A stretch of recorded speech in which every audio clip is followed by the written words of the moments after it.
Good day, ngayon ay didiscuss natin ang power factor correction, kung ano ang kilowatts, kVAR, kVA, anong pagkakaiba ng tatlo. I-discuss din natin ang importance ng power factor correction and magpe-perform din tayo ng calculations regarding power factor correction. So sa power factor correction, meron tayong tinitignan mga components, that is the real power, which is expressed in kilowatts, and the apparent power expressed in VA or kVA, and the reactive power expressed in kVAR. No? So, ang pagkakaiba ng tatlo ay ganito. So, sa real power, this is the actual power na ginagamit ng ating system. So, kung halimbawa, ang motor natin ay, sabihin natin, rated for 50 kilowatts, 50 kilowatts yung power na ina-output ng mismong motor. So, yung kVA naman, that is the apparent power, ang ibig sabihin ng VA ay volt-ampere. No? So, pag sinabi nating volt-ampere, ibig sabihin, yun po yung product. No? So, volt, yung V, so this is volt, and A is ampere. So, pag minultiply po natin yan, volt times ampere, VA po yung lalabas. And kapag nilagyan natin ng K, ibig sabihin, nakamultiple po ng 1,000 yan. So, ibig sabihin, this is kilovolt ampere. And that is the apparent power of the system.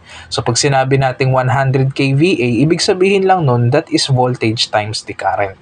Next naman, sa reactive power, so yung reactive power, that is kVAR. So kung mapapansin nyo, pareho rin siyang kVA, meron lang siyang R. So ibig sabihin ng R dyan ay reactive. No?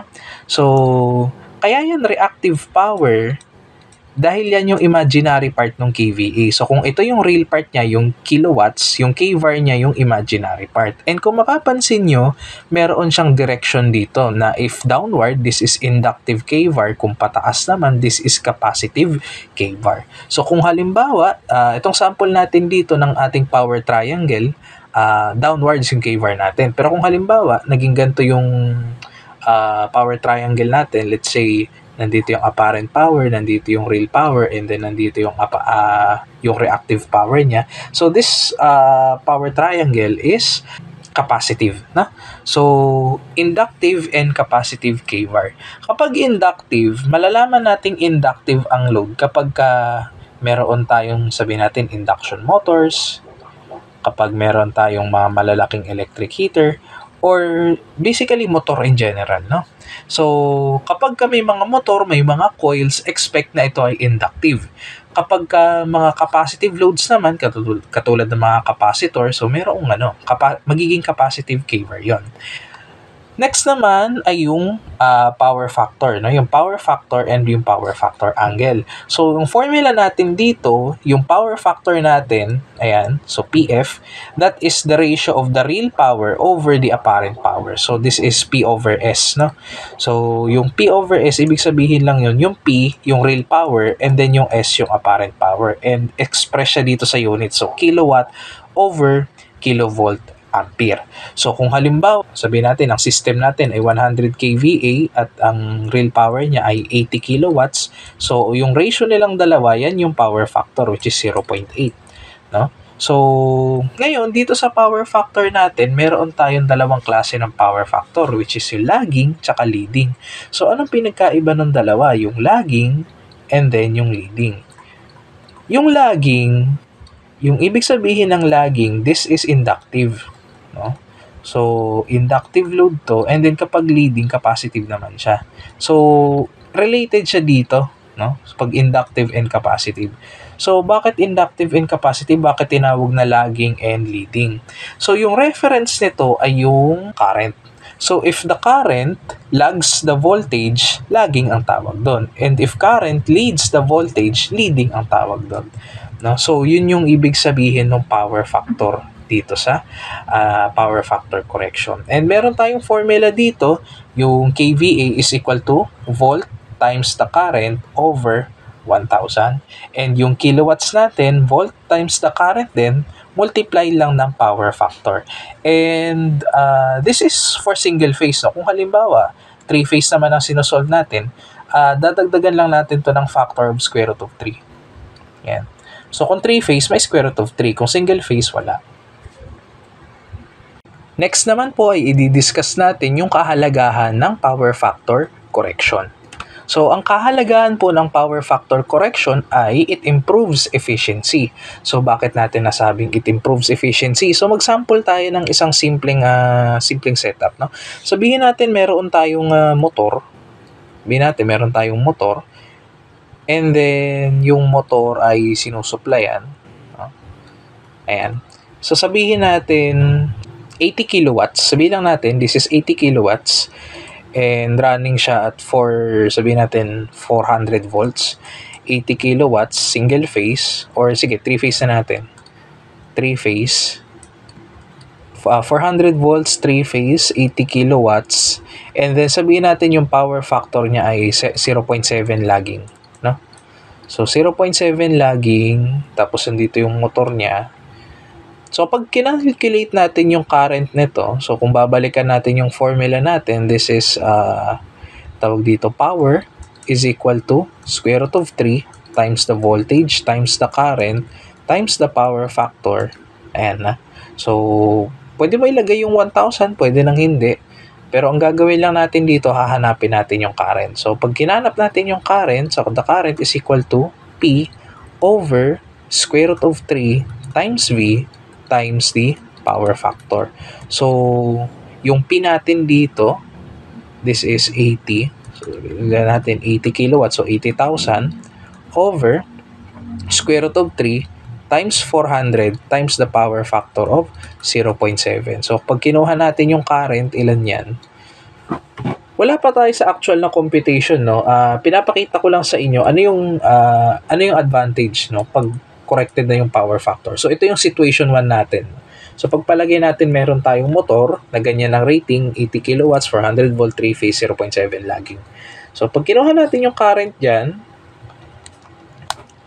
ang current niya ay 164.95 ampere.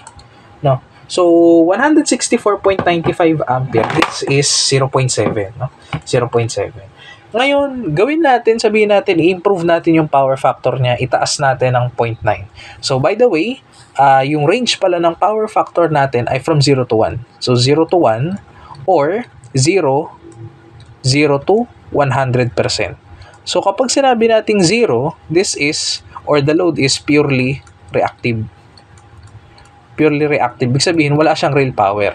Kapag sinabi naman nating 1, this is unity. Ibig sabihin, pag unity, purely resistive. Wala pong nagiging kVAR or walang power na walang reactive power na nagagamit. So, ito. Punta tayo dito, balik tayo dito sa current. 164.95 ampere yung na-compute natin. Ngayon, yung power factor na yan, sabihin natin, i-improve natin. From 0.7, gawin natin siyang 0.8. What if gawin natin if power factor is 0.8 naman? So, pag ginawa natin 0.8 yan, same calculations, 80,000 over square root of 3 times V times the power factor, and that is yung 400, no? So, burahin ko lang. Gawin ko tong 400. Gawin ko tong 400 and then ito 0.8. So, pag tinaype natin yan sa calculator, we have 80,000 tapos square root of 3 times 400 times 0.8. Ang current natin ay 144.34 ampere. So, kung mapapansin nyo, bumaba yung current, no? Nung tinaasan natin yung power factor, bumaba yung current. And noticeable naman yan dun sa formula natin, no? So, if I is equal to P over square root of 3 times the voltage times the power factor, makikita natin na inversely proportional yung relationship ng dalawa. Ibig sabihin ng inversely proportional, pag tinaas po natin ang value ng power factor, bababa po ang current. Kapag bumaba naman ang power factor, tataas ang current. Ngayon, bakit nagmamatter itong relationship na to? Kung mapapansin nyo, no, yung current na yan kasi, crucial yan sa power loss and voltage drop. So, bakit siya crucial? Ganito yan. Ang isang system, kung makikita nyo rito, meron siyang source tapos meron siyang load, dadaan yan sa linya. Let's say it is a transmission line or distribution line. no? Yung mga linya na yan, meron yung power loss and voltage drop. Ngayon, ang formula sa power loss ay I squared R. 'Di ba? So, square of the current. So, pag nababa natin yung current, yung power loss na mawawala doon sa original na linya natin, kumbaga squared din yung mawawala sa kanya. And then yung voltage drop natin, ang formula niyan, 'di ba, IR din by Ohm's law. So kapag bumaba yung current natin, bababa ang power loss, bababa ang voltage drop. And pag bumaba yung dalawang yan, magkakaroon ng stability yung ating electrical system. So kapag bumaba tong dalawa na to, may improve natin yung efficiency niya. So yun lang yung habol natin dun. So kapag bumaba yung current, bababa yung power loss, bababa yung voltage drop, ayun, improve ang efficiency. Pangalawa, minimize penalty and electric bill. So tingnan natin tong naka-attach dito na picture. Dito na lang natin simulan basahin. To encourage customers to operate with high power factor, utilities provide incentives to those with power factor above 85% while applying additional charges to those with power factor below 85%. So this attachment here is from Meralco EE Manual 2016. So kung i-analyze natin, ang sabi lang naman dito, yung mga utilities, nagpo-provide sila ng incentives, no? Incentive kapag ang power factor ng isang electrical system ay above 85. So ito yung parang threshold nila, ito yung batayan nila. Na kapag mas mataas sa 85% yung power factor, may incentive ka. Tapos kapag bumaba ka naman ng 85%, mayroong charges sa iyo, meron kang dagdag na babayaran. So bakit nagmamatter ito sa mga electric distribution utilities? Kaya ito nagmamatter sa kanila kasi kapag may mga, halimbawa, pag mababa ang power factor, tumataas ang power loss, tumataas ang voltage drop, sila ang nagsho-shoulder nun. Kaya ina-encourage nila yung mga customer nila na hanggat maaari, pataasin nila yung power factor above doon sa itinakda nila, which is, according dito sa attachment natin, 85%. Ngayon na alam na natin ang importance ng power factor correction, we can proceed with the calculation. So this is a simple word problem pero magkakaroon tayo ng ideya paano kino-compute ang power factor correction. So a 50 horsepower 3-phase induction motor with 80% efficiency is drawing 250 ampere from a 230 volt supply. First question A, what is the power factor? And question B, how much capacitor kVAR is needed to improve the power factor to 85% lagging? So, tingnan natin yung mga given na figures. So, yung real power niya is 50 horsepower and then 3-phase siya. Tapos ang efficiency niya ay 80%. Next, ang current niya ay 250 ampere at ang voltage naman ay 230 volts. Tinatanong sa atin what is the power factor. So, ang formula ng power factor, kung matatandaan natin sa previous slide, this is kilowatt over kVA or real power over the apparent power. Ayan, no? So, yan yung formula niya. So, first hanapin natin yung kilowatts. No? So, kilowatt, binigay naman na. Pero itong 50 horsepower na to, this is the power output ng motor. So, power output ng motor. So, kung power output ito ng motor, kailangan natin siyang i-divide sa efficiency para makuha natin yung electrical power ng ating motor. No? So, yung power input na to, which is 50 horsepower, imumultiply natin siya sa conversion factor para maging kilowatt siya. So kapag horsepower, i-convert po natin sa kilowatt, ang multiplier niyan ay 0.746. 0.746 kilowatt over 1 horsepower.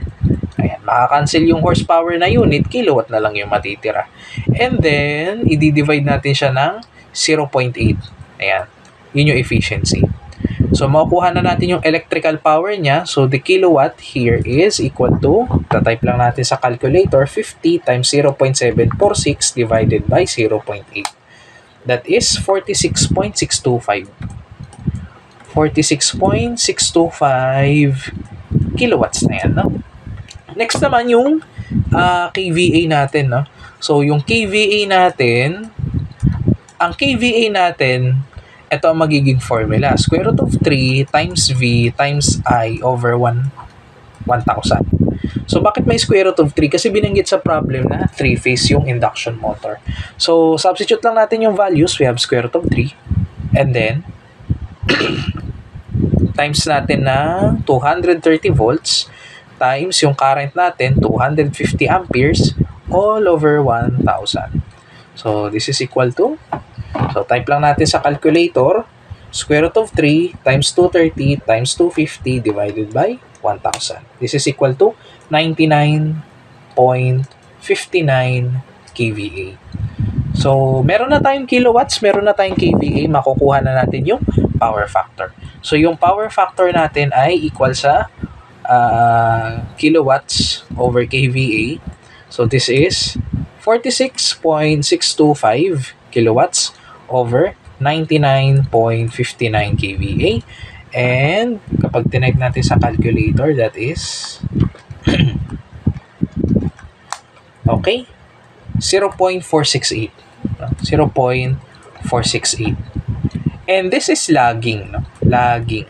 Ayan. Kapag nagsosolve tayo ng power factor, always indicate kung lagging ba yung power factor or leading. So, paano natin siya nalamang lagging? Kasi induction motor. So, usually, pag mga induction motor or mga coils, lagging yun. No? So, ito yung sagot.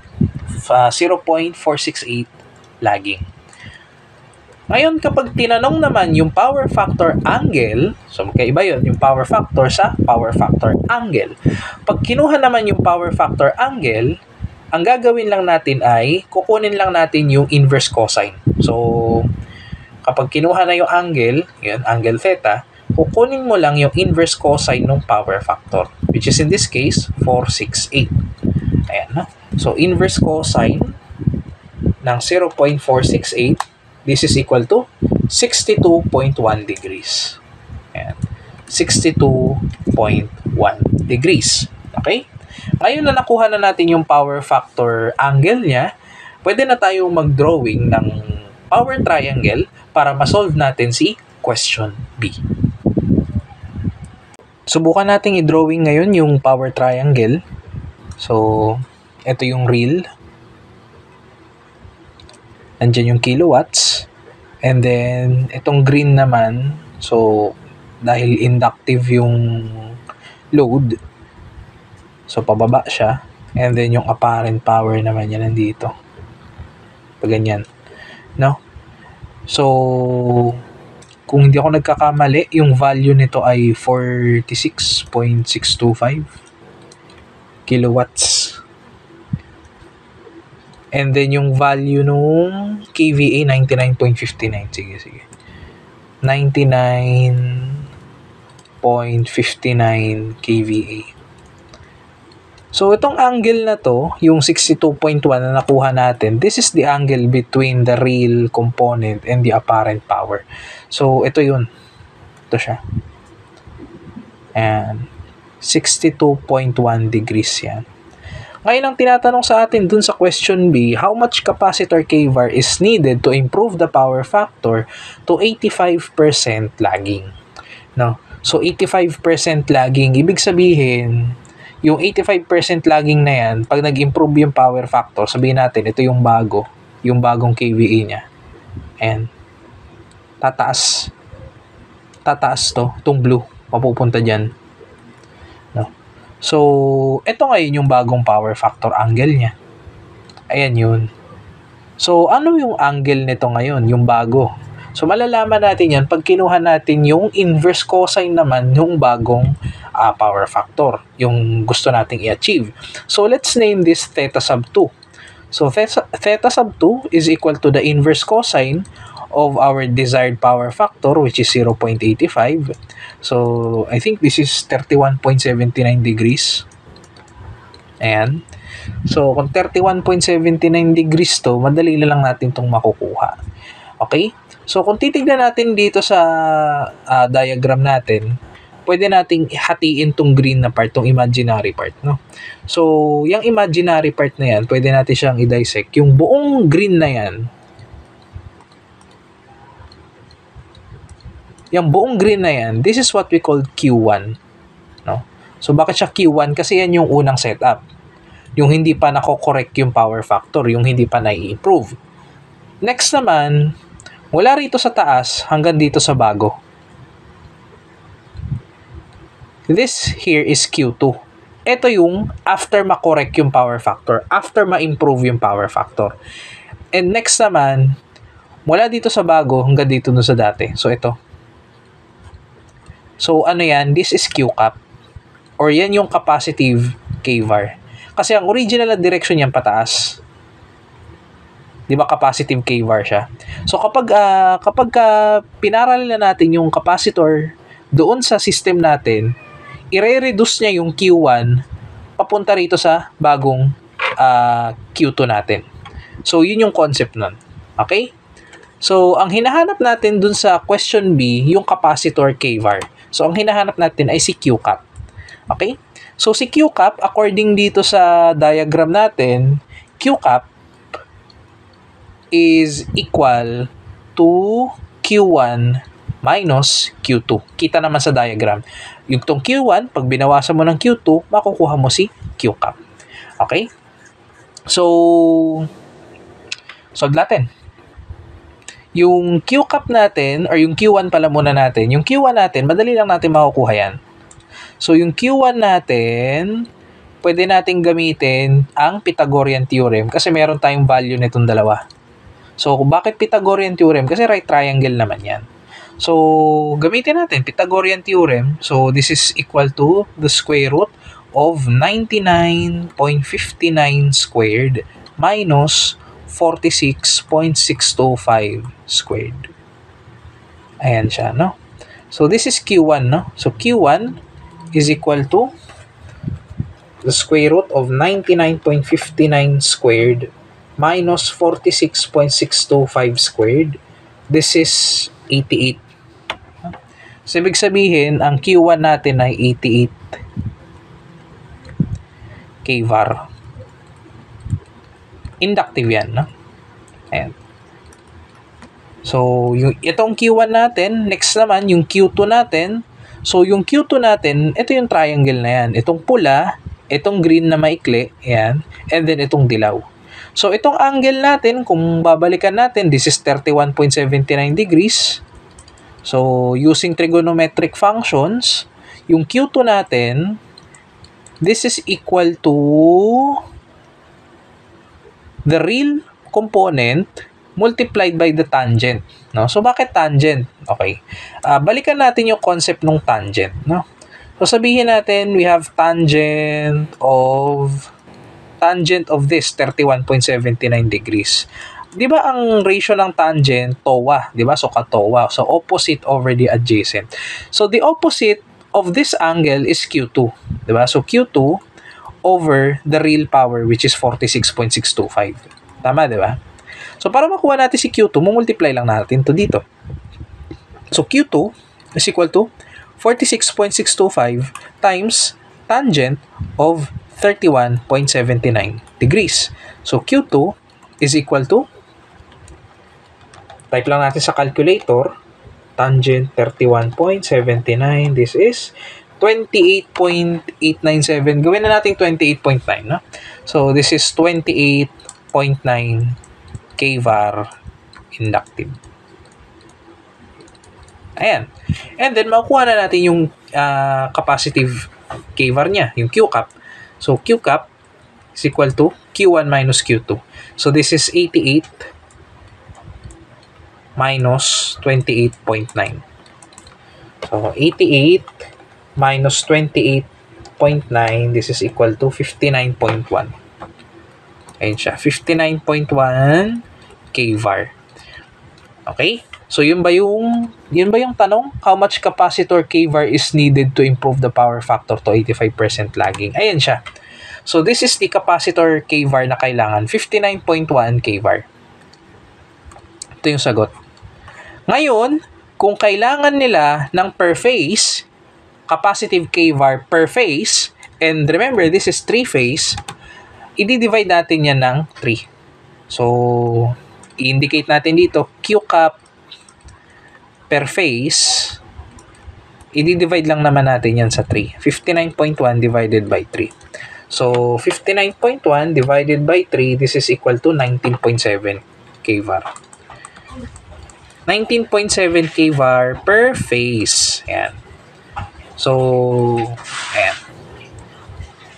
Kapag per phase ang tinanong, pero kapag wala naman, ang sinabi lang naman, capacitor kVAR is needed, 59.1 kVAR yung sagot. Pero pag sinabing capacitor kVAR per phase, 19.7 kVAR ang sagot. Ngayon naman ay ipapakita natin ang ibang way, no, para isolve itong ating word problem. So, dito, gumamit tayo ng power triangle and nag-analyze tayo ng mga dimensions. Dito, ito ay direktang formula. No? So, sulat lang natin yung formula. This is Q cap is equal to P times tangent of theta sub 1 minus tangent of theta sub 2. So, yung theta sub 1, ito yung power factor angle niya before power factor correction. So, in this case, this is 62.1. And yung theta sub 2, this is the angle after the power factor correction. In this case, 31.79 degrees.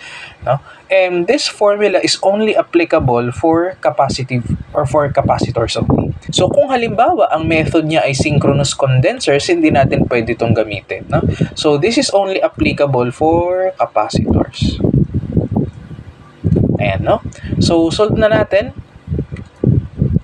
Yung P, this is the real power. In this case, 46.625. And then, multiply lang natin tangent of yung first angle, 62.1 degrees, minus tangent of yung pangalawa, which is 31.79 degrees. So, yan na yun. Makuha na natin yan. So, type lang natin sa ating calculator, 46.625 times tangent of 62.1 minus tangent of 31.79, 59.16. So, we have 59.16 kVAR. This is capacitive. So, hindi naman siya nagkakalayo. No? Kung 59.16 to 59.1. So, in the ballpark siya. Malapit siya. No? So, 59.16 kVAR capacitive. Kung gusto natin kunin yung per phase, so, Q cap, divide mo lang ng 3. So, pag dinivide mo yan ng 3, ang makukuha natin ay 19.72. 19.72 kVAR per phase. So, hindi rin malayo, no? No, 19.7, 19.72. So, yung resulta natin malapit na. So, kapag ka mga gantong word problem, you can do this analysis. Pwede kayo mag-drawing ng power triangle and then pwede kayo mag-Pythagorean theorem and then trigonometric analysis, or pwede nyo na siyang idirekta dito sa ating formula. Basta capacitor, no? Yung method niya. Now, this is an additional note lang, no? So, additional note na to, hindi siya kasama doon sa mismong problem.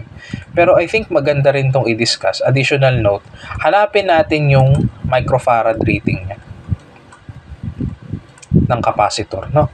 So, ang formula for capacitance, no, yung microfarad rating niya, ang formula ng capacitance, well, hindi siya direkta, no? Ang reactive component or yung reactive power, Q, is equal to V squared over X sub C. Wherein yung X sub C, that is the impedance. No?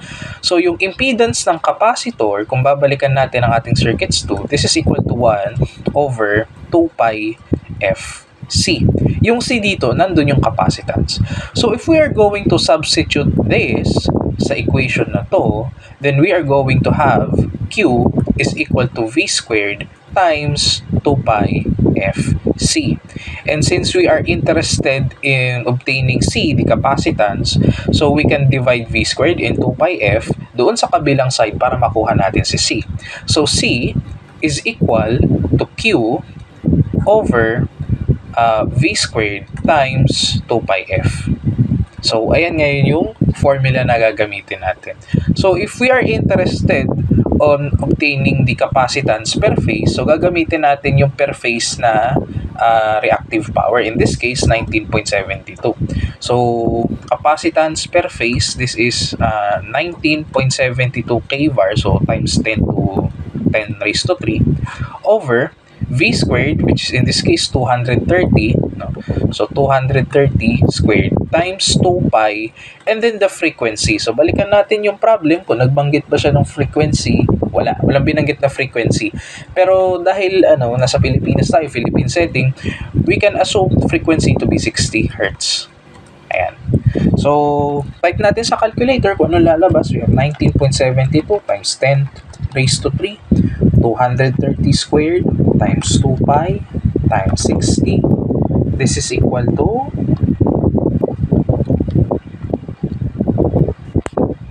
ayan, 988.83 microfarad. So, ito yung sagot.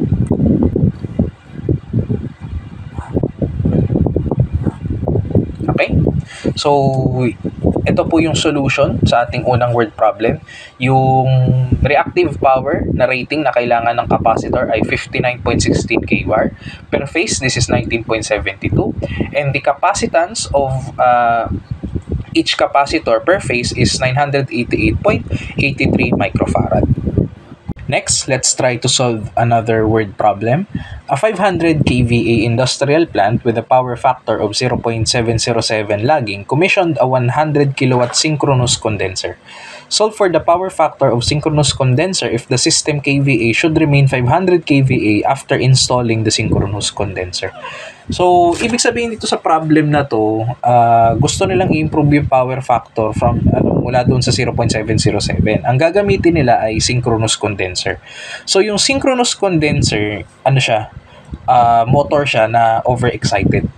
No? So, kapag overexcited ay sa synchronous motor, leading yung power factor niya. So, kung titignan natin yung parang power triangle niya, ganito mangyayari dyan. Originally, yung 500 kVA, yan yung apparent power, no? So, ang mangyayari dyan, ito siya. Ayan, no? So, ito yung 500 kVA. Diba? Ngayon, itong 0.07, kung i-convert natin yun sa angle, so, angle theta sub 1. So, this is inverse cosine ng 0.707, this is 45 degrees, no? So, ibig sabihin, 45 degrees yung power factor angle dito sa ating triangle, no? So, meron tayong real power dito. Erase ko lang. Medyo hindi pantay. Meron tayong real. Tapos, meron tayong imaginary na part dyan. So, ang property ng 45 degrees, yung hypotenuse niya, pwede mo siyang i-dissect into two components, which is the vertical and the horizontal. And yung vertical and horizontal components niya ay equal ng value. So, ang magiging value nito ay 500 over square root of 2. And this is the same doon sa reactive power. This is also 500 over square root of 2. Wait lang, erase ko lang. Tingin ko maganda to kung nasa loob. Yan. So, ang value nito, 500 over square root of 2. And kung i-approximate natin yan, that is 353.55. So, yun na lang. Sulat na lang natin. 353.55 kVAR. And dito naman, 353.55 kilowatts naman siya, no? Ngayon, ilalagay natin yung synchronous condenser na mayroong real power na 100 kilowatts. So, yung 100 kilowatts, dito yan natin ilalagay ngayon, no? So, kung saan tayo natapos dito sa power triangle, in this case dito mo siya idadagdag. Ayan. And since real power yan, kasi naka-kilowatts, horizontal siya. So, ito ngayon yung 100 kilowatts, no? Ayan.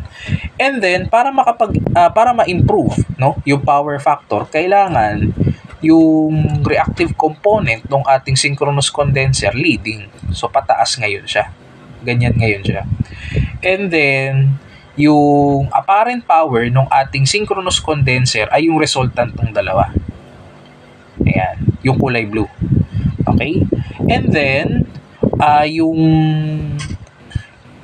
power factor ngayon, yung corrected power factor, ito ngayong dilaw. Kung saan natapos yung sa synchronous condenser, ikakabit mo lang siya dito. Ganyan. Ganyan siya. So, kung i-analyze natin itong power triangle natin ngayon, yung original na power factor, this is 45 degrees. Ayan. And the corrected power factor, yung after nung power factor correction, ito ngayon yung angle niya. Mula doon sa pula hanggang doon sa dilaw. So, kung mapapansin nyo, nabawasan yung angle. No? So, ayun nga. Magkakaroon tayo ng dito, ng power factor correction dito. So, mababawasan yung 45 degrees. Ang tinatanong sa atin dito ay yung power factor ng synchronous condenser. So, hindi ito. Ang tinatanong sa atin, yung power factor ng synchronous condenser, ito. Ayan, no? So, pangalanan natin tong theta sub 1, ito naman ay theta sub 2, at ito ay theta sub m. Yung ibig sabihin ng m dito, motor. Ayan, no? So, hahanapin natin yung power factor angle or power factor mismo ng synchronous condenser if the system kVA should remain 500 kV ampere or 500 kVA. Ibig sabihin, itong dilaw na to, itong bagong apparent power natin, hindi siya dapat magbago. Dapat 500 kVA pa rin siya. Ayan. 500 kVA pa rin. Okay? So, ayan yung clues natin and then we'll try to answer this. First, i-analyze natin tong power triangle natin in terms of the reactive power. So, kung titignan natin yung bawat reactive power niya, yung kabuuhan nito from here to here, so, lalagay ko lang siya dito.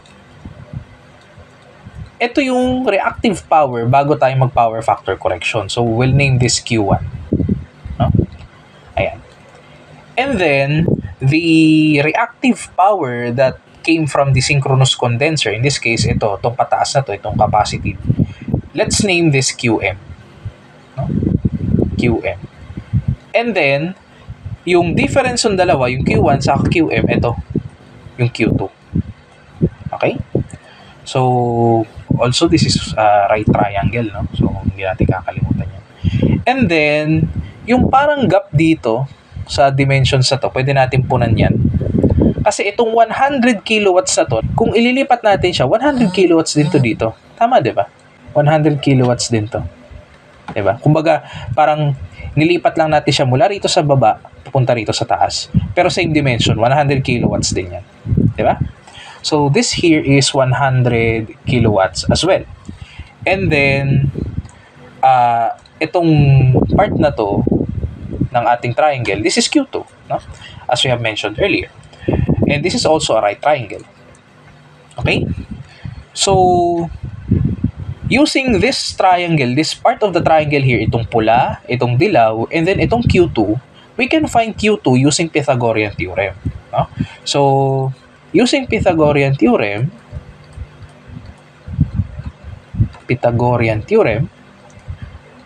we can solve for Q2. So, establish muna natin 353.55 plus 100. So, ito yung horizontal part niya.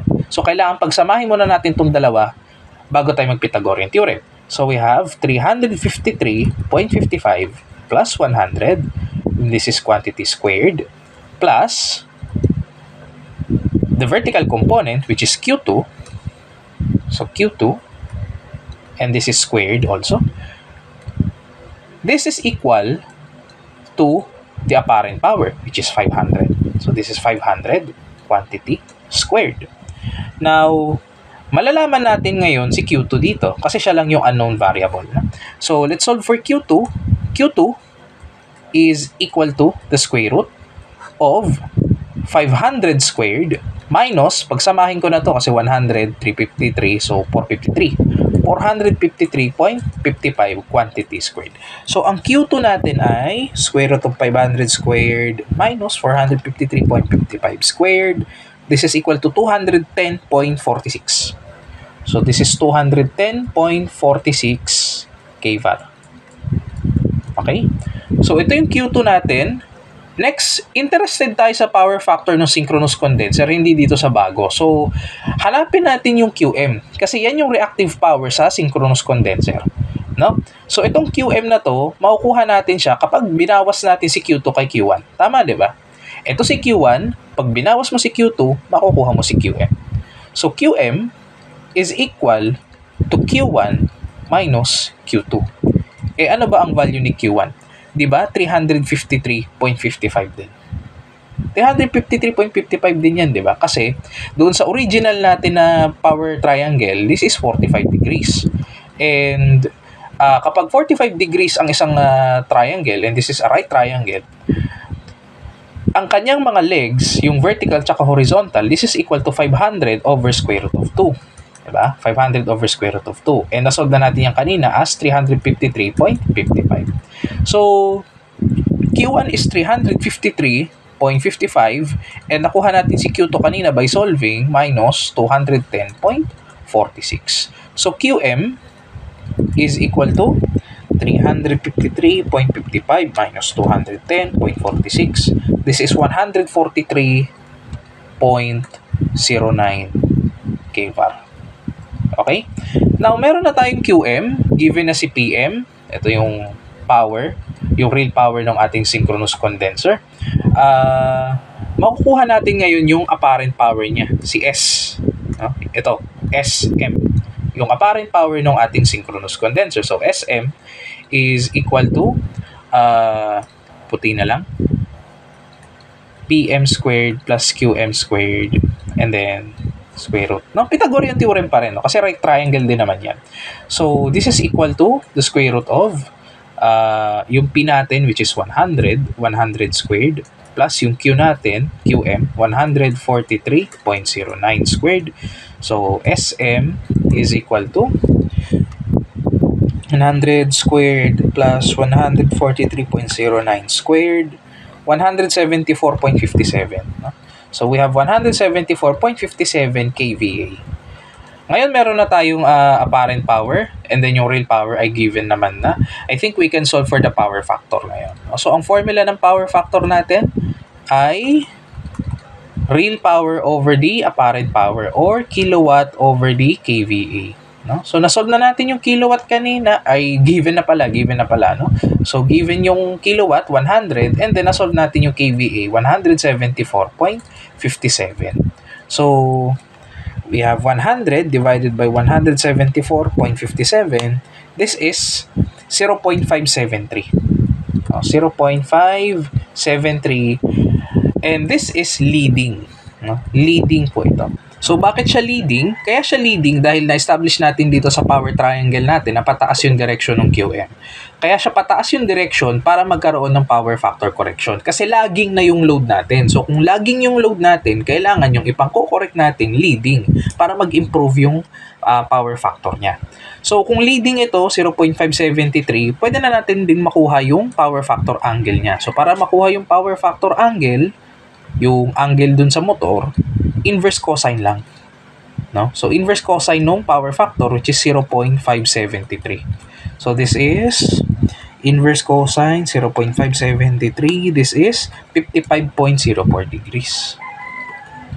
So, ibig sabihin, ito, yung theta sub m. This is 55.04 degrees. For your assignment, same problem pa rin ang isa-solve nyo pero hindi nyo nakukunin yung power factor nung synchronous condenser. Ang kukunin nyo ngayon ay yung overall power factor ng ating system. No, so kung babalikan natin,